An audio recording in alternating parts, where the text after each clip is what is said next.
Hello friends, welcome to friend benches. So हमारा आज का क्वेश्चन होने वाला है to calculate the factorial of a number. तो यहाँ पे पहले हम क्वेश्चन सॉल्व करने से पहले डिस्कस कर लेते हैं कि factorial of a number exactly होता क्या है, एक फैक्टोरियल को कैसे निकालते हैं।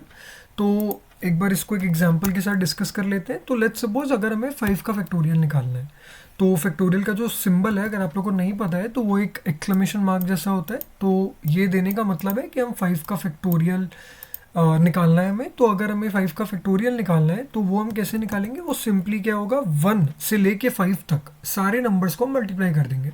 तो बेसिकली हम क्या करेंगे, 1 इंटू 2 इंटू 3 इंटू 4 इंटू 5। तो ये करने से 1 से लेके उस नंबर तक जिसका हमें फैक्टोरियल निकालना है, सभी नंबर्स को मल्टीप्लाई कर देंगे तो उसका फैक्टोरियल मिल जाएगा हमें। तो आई होप कि आप लोग को समझ आ गया होगा कि फैक्टोरियल का मतलब क्या होता है। तो अब इसका कोड लिख करके भी देख लेते हैं। तो लेट्स सपोज हमने जो एग्जांपल लिया, हम वही नंबर एन में स्टोर करा लेते हैं और अब इसका फैक्टोरियल निकालने का ट्राई करते हैं।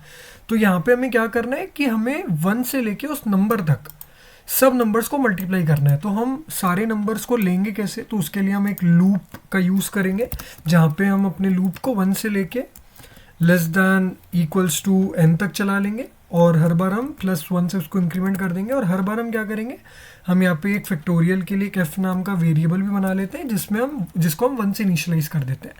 हम 1 से इधर क्यों इनिशियलाइज कर रहे हैं, क्योंकि कोई भी नंबर अगर हम 1 से मल्टीप्लाई करें, यहाँ पे पहले मैं अंदर लॉजिक लिख देता हूँ। तो हर बार हम क्या करेंगे कि हम f को i से मल्टीप्लाई कर देंगे। तो यहाँ पे हम बेसिकली क्या कर रहे हैं, पहले वो डिस्कस करते हैं, फिर यहाँ पे मैं बताता हूँ आपको मैंने f को 1 से क्यों इनिशियलाइज किया। तो यहाँ पे हम हर बार क्या कर रहे हैं कि f में i को मल्टीप्लाई कर दे रहे हैं। तो बेसिकली क्या कर रहे हैं, i का सबसे पहले वैल्यू हमारा 1 था, तो f का वैल्यू हम क्या कर रहे हैं, बेसिकली f में 1 में हम 1 को मल्टीप्लाई कर रहे हैं। तो यहाँ पे f में क्या स्टोर हो जाएगा, 1 स्टोर हो जाएगा।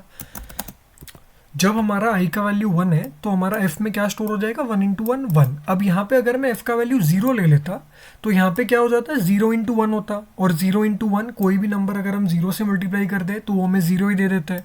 तो इसीलिए यहाँ पे मैंने इसको 1 से इनिशियलाइज किया।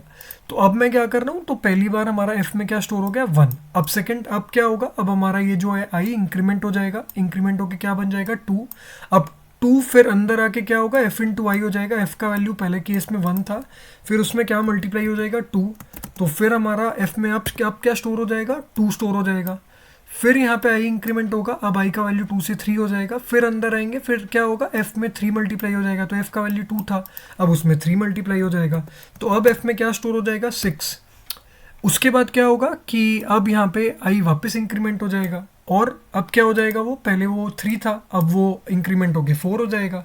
तो अब हमारा f का वैल्यू में 4 मल्टीप्लाई हो जाएगा, और f का वैल्यू था 6, तो उसमें 4 मल्टीप्लाई हो जाएगा, और अब f का वैल्यू हो जाएगा 24। अब वापस वो इंक्रीमेंट होगा, क्योंकि वो अभी भी less than equals to N है, एन हमारा 5 था। तो इस बार क्या होगा, वो 4 इंक्रीमेंट होके 5 हो जाएगा। अब 5 क्या होगा, अंदर आके 5 मल्टीप्लाई हो जाएगा हमारा f के वैल्यू से। तो f का वैल्यू हमारा 24 था, उसमें हम 5 मल्टीप्लाई कर देंगे। तो इसका वैल्यू क्या होगा, इसका वैल्यू हो जाएगा 120।